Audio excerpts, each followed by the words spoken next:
میرے محترم بزرگوں اور دوستوں، السلام علیکم. 10 نیکیاں ملیں گی. السلام علیکم ورحمۃ اللہ. 20 نیکیاں ملیں گی. السلام علیکم ورحمۃ اللہ وبرکاتہ. 30 نیکیاں ملیں گی. رات کو آپ جب بستر پہ جاتے ہیں، فرمایا جو آدمی 33 مرتبہ سبحان اللہ پڑھ کے سوتا ہے اور 33 مرتبہ الحمدللہ پڑھ کے سوتا ہے اور 34 مرتبہ اللہ اکبر پڑھ کے سوتا ہے، اس کے لیے ان کے کہنے کی وجہ سے جو یہ کہے ہیں 1000 نیکیاں لکھی جاتی ہیں. 1000 نیکیاں. دنیا کا نقصان تو سمجھ میں آ جاتا ہے.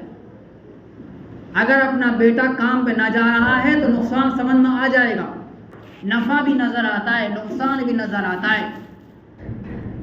لیکن نیکیاں نظر نہیں آتی تو آخرت کا ہمیں کوئی فکر بھی نہیں ہے. السلام علیکم کہو، 10 نیکیاں مل رہی ہیں، لیکن کوئی نہیں بولتا السلام علیکم. ایسے نکل جاتے ہیں. کیوں؟ کہ نیکیاں دیکھ نہیں رہی. اور اگر یہ کہا جاتا السلام علیکم کہو 10 روپے ملیں گے تو صبح سے شام تک سب چاروں طرف السلام علیکم کہتے رہتے. السلام علیکم 10 نیکیاں ملیں گی. السلام علیکم ورحمۃ اللہ. 20 نیکیاں ملیں گی. السلام علیکم ورحمۃ اللہ وبرکاتہ. 30 نیکیاں ملیں گی. اور اس سے بھی زیادہ کتنے ہمارے لیے اللہ تعالیٰ نے آفر دے رکھے جو آخرت کے آفر ہیں کہ آپ ان کو کرتے رہو، آخرت میں درجے آپ کے بلند ہوتے رہیں گے.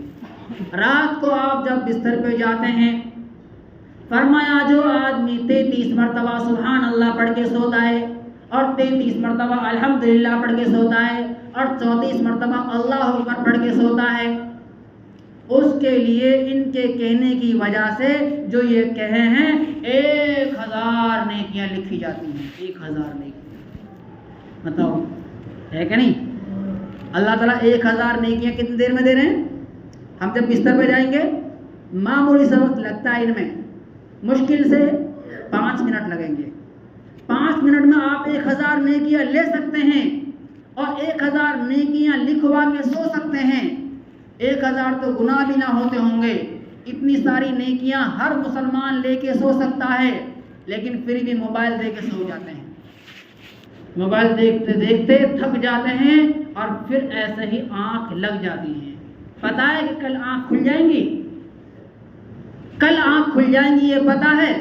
اور اگر آنکھ نہ کھلی تو پھر کیا جواب دیں گے؟ وَلْتَنْظُرْ نَفْسٌ مَا قَدَّمَتْ لِغَدٍ، کہ سوچو کل کے کیا بھیجا. یہ سوچو کل کیا کام آئے گا. کل اسے کہتے ہیں جہاں آخری زندگی ہے. آخری زندگی مرنے کی بات کی ہے. یہ تو چل رہی ہے، چلتی رہے گی. جب تک مقدر ہے گزارا ہو رہا ہے ہوگا، چاہے فقیری میں، چاہے امیری میں، چاہے ذلت میں، چاہے عزت میں، ہر طریقے سے گزارا ہو جائے گا. لیکن وہاں کی جو زندگی ہے کتنا زمانے تک قبر میں رہنا پڑے گا. اگر سوالوں میں ناکام ہو گئے تو قبر تنگ ہو جائے گی اور وہ بھیچے گی، پسلی کو پسلی میں ملائے گی اور وہ کہے گی کہ مجھے جتنے میری زمین پر میری پشت پر چلتے تھے تو مجھے سب سے برا لگتا تھا، آج میرے یہاں آیا ہے تو دیکھ تیرا کیا علاج کرتی ہوں. اس کے بعد قبر اس کے بھونچتی ہے. ایک سانپ اس پر مسلط ہو جاتا ہے جس کی آنکھیں آنکھ کی، ناخن لوہے کے، اور وہ اس سے کہتا ہے کہ مجھے میرے رب نے تجھ پر مسلط کیا کہ تجھے صبح کی نماز ضائع کرنے کی وجہ سے ظہر تک مارے جاؤں، ظہر کی نماز ضائع کرنے کی وجہ سے عصر تک مارے جاؤں، عصر کی نماز ضائع کرنے کی وجہ سے مغرب تک مارے جاؤں، اور مغرب کی نماز ضائع کرنے کی وجہ سے عشاء تک مارا جاؤں، عشاء کی نماز ضائع کرنے کی وجہ سے صبح فجر تک مارا جاؤں. وہ سانپ اس کو مارتا ہے اور اس کی آواز بجلی کی کڑک کی طرح ہوتی ہے. ایسی آواز ہوتی ہے جب وہ بولتا ہے جیسے بجلی کڑک رہی ہو. وہ اس کو مارتا ہے اور مردہ 70 ہاتھ زمین میں دھس جاتا ہے. اس کے چورے چورے ہو جاتے ہیں. اس کا زہر ایسا ہے کہ وہ سانپ اگر ایک بار زمین پر پھونکا مار دے تو جہاں اس کی پھونک لگ جائے قیامت تک وہاں گھاس نہ اگ سکے. کوئی دنیا کا پانی، دنیا کی کوئی بارش وہاں پر اس زمین کو جو کہ اس کے پھونک کی وجہ سے مردہ بن گئی، کوئی بھی پانی اس کو زندہ نہیں کر سکتا اور کوئی پیڑ کوئی گھاس وہاں اگ نہیں سکتی.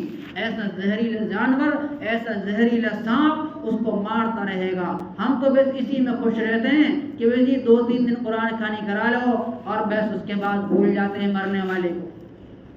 اب تو صحیح رہنا ہے نا وہاں پر. ہماری قرآن خوانی سے کتنا نفع ہو جائے گا، کیا کر سکتے ہیں ہم اس کے لیے؟ میرے بھائی اس کے تو وہی کام آئے گا جو اس نے خود کرا. ہمارے وہی کام آئے گا جو ہم نے خود کرا. آج موقع ہے کرنے کا. آج جتنا بھی کر لو، ہر جگہ ہر لمحہ، اور اپنی نیکیوں کو محفوظ رکھو. سب سے بڑی بات ہے نیکیوں کو محفوظ رکھنا. اگر محفوظ نہیں رکھی تو جو ہے وہ بھی چلی جائیں گی، وہ بھی ختم. ادھر نماز پڑھی، باہر جا کے غیبت کر رہے ہیں تو جو نماز کا ثواب ملا وہ یہاں ختم کر دیا آپ نے. ادھر روزہ رکھا، شام کو افطاری کا ٹائم کسی کی غیبت کر رہے ہیں، اب صبح سے شام تک جو روزے کا ثواب ملا تھا وہ آپ نے یہاں کھو دیا. صبح سے شام تک بھوکا ہے، شام کو افطاری کا ٹائم ٹوٹ کے پڑ رہا ہے کہ کیسا بھی مال مل جائے تو مل جائے. اب کسی ناجائز حرام مال سے روزہ کھول لیا، اب سارا ثواب اس کا ختم ہو گیا.